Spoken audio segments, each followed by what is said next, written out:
Ma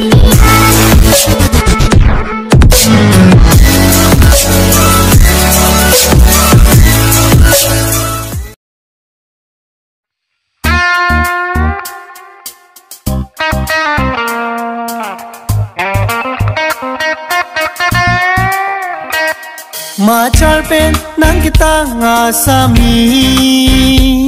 ni sing re ne nang do e king tam ne che Georgie nang mon e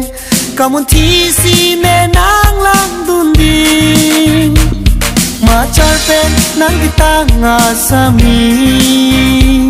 ni sing re ne nang do e king tam ne che Georgie nang mon e kamun thi si ne nang lang dun di nang har chi ne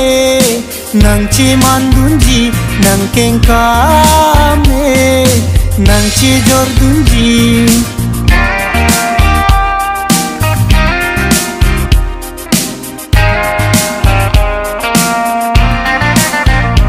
nang har chi ne nang chi man dun ji nang king kam ne nang chi jor dun ji nang son asami ridam ta long un e nang son si nang ji se me deng lo ne ma chai pen nang kita nga sami ni sing re ni nang do e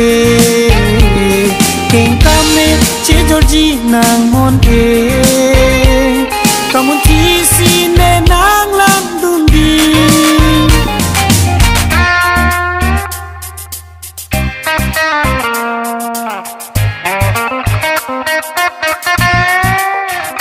lang dor de la raji nang mu mang ke me sam pri ke va ason si nang khelang bong lang dor de la raji nang mu mang ke me lang dor de si ne mek ne pasiriti or de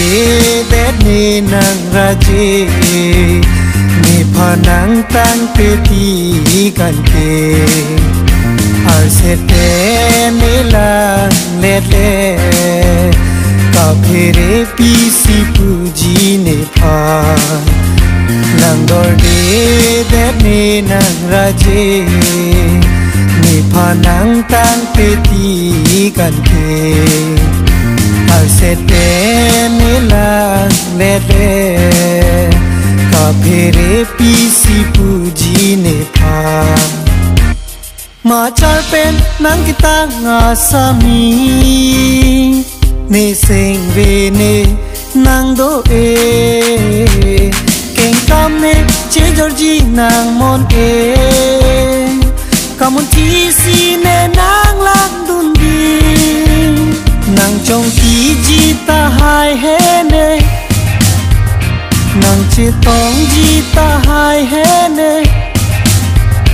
nang chong ki ji ta hai he ne nang che tong ji ta hai he ne ko puson ani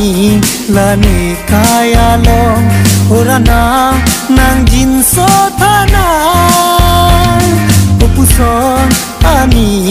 la ne kaya long phir bhi ka bo che dun ji apha